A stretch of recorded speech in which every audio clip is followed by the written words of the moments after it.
Jose Delfin Fernandez was one of baseball's most iconic pitchers. He played the game with so much exuberance, his teammates called him Nino because of his joy to play the game. Fernandez's story is a perfect example of one mistake can ruin it all. Fernandez was born in Santa Clara, Cuba, on July 31st, 1992. Growing up in Santa Clara, he lived on the same street as Aledmys Diaz, a major league shortstop for the St. Louis Cardinals. Fernandez and Diaz played on the same youth team, and if it was not for Diaz's uncle, Fernandez would claim, he would not have pursued professional baseball. Fernandez's stepfather defected from Cuba in 2005 and settled in Tampa, Florida. A coach named Orlando Chania was there. He trained pitchers in Cuba before defecting to Tampa, just like Fernandez's stepfather. Now, it was Fernandez's turn to defect. It took Jose 3 attempts before he was successful. Each attempt followed with a prison term. Finally getting into the United States, Fernandez caught up with Coach Chania in Tampa and attended Braulio Alonso High School when he was 17 years old. As a senior, Fernandez went 13-1 with a 2.35 ERA while hurling 2 no-hitters. Jose then decided to declare for the 2011 MLB draft. Fernandez was drafted 14th overall by the Miami Marlins. He received a $2 million signing bonus. The year he was drafted, he pitched 1 game for the Marlins rookie-level team and pitched 1 game for the Jamestown Jammers, the Marlins short A ball team.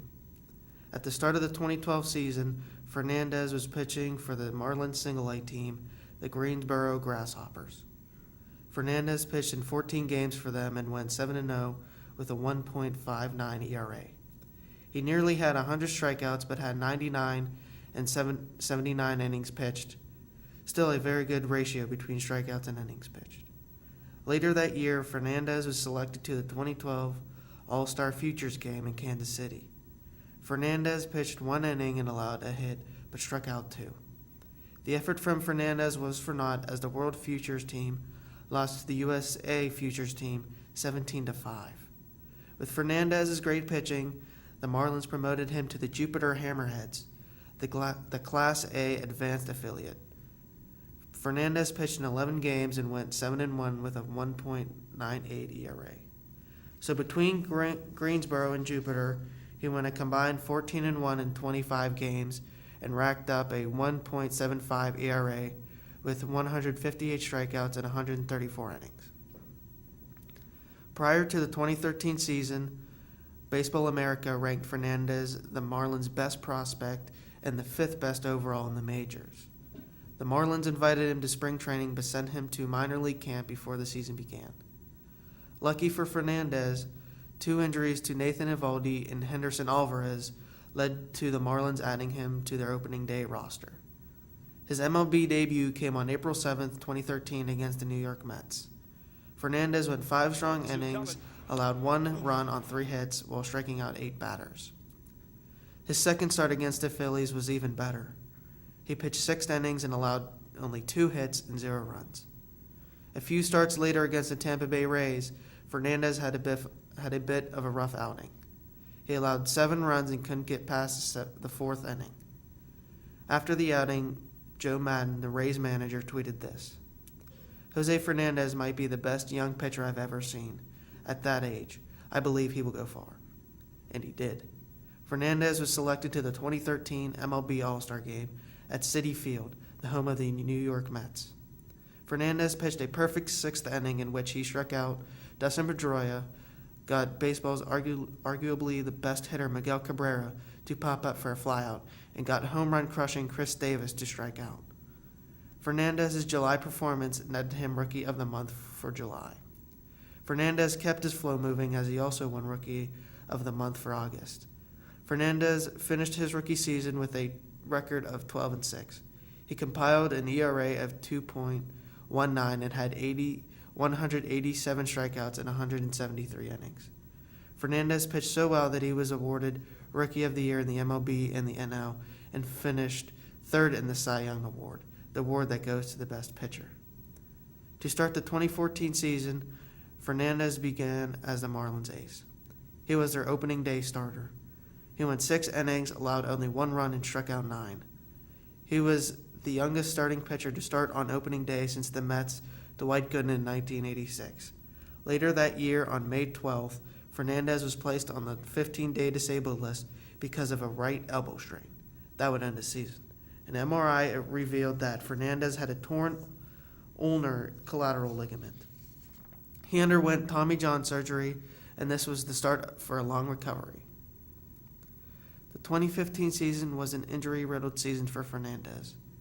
He began the season on the 15-day disabled list from the Tommy John surgery the previous year. He made his season debut on July 2nd. Fernandez missed basically half the season. Fernandez went 6 innings and hit a home run in his first game back. Fernandez returned to the disabled list in August with a bicep strain. He returned in September to finish the season. Fernandez only started 11 games that season. Going into the 2016 campaign, Fernandez decided to cut down on his fastball and work on his secondary pitches. It looks like it was successful as Fernandez allowed only 11 runs in the months of May and June and had an ERA of 1.50. Fernandez was selected to his second All-Star game in San Diego. He struck out the 2014 AL MVP Mike Trout. On September 20th, 2016, Fernandez pitched his last game, and it was arguably his best. He pitched 8 scoreless innings while allowing only 3 hits and struck out 12 Washington Nationals. After the game, Fernandez announced that his girlfriend, Maria Arias, was pregnant. Penelope Jo Fernandez was born on February 27th, 2017. On the night of September 24th, 2016, Fernandez asked his friends Jesus Macias and Eduardo Rivera to hang out and go on his boat with him. Fernandez was last seen at American Social Bar and Kitchen, and a receipt for alcohol at the bar was found later in the pocket of one of the men. At around 3:30 a.m., Fernandez's vessel was found flipped on the northern jetty, a set of rocks along the government cut. All 3 men were announced dead. Toxicology reports came out, and it said that Fernandez had an alcohol level of 0.147, almost double the legal limit. It was also shown that he had cocaine in his system. On March 16, 2017, investigators confirmed that Fernandez was operating the boat at the time of the crash. Despite the controversial details, Fernandez will always be remembered by those around baseball.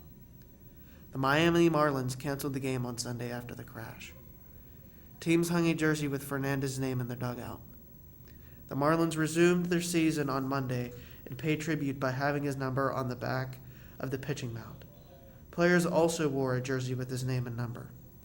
In the first at-bat post-Fernandez, D. Gordon took a 2-0 pitch and hit a home run to left field. Gordon rounded the bases and touched home plate and immediately started crying. He stepped into the dugout and received hugs from his teammates. The Marlins would have to move on from Fernandez, but they will never be the same.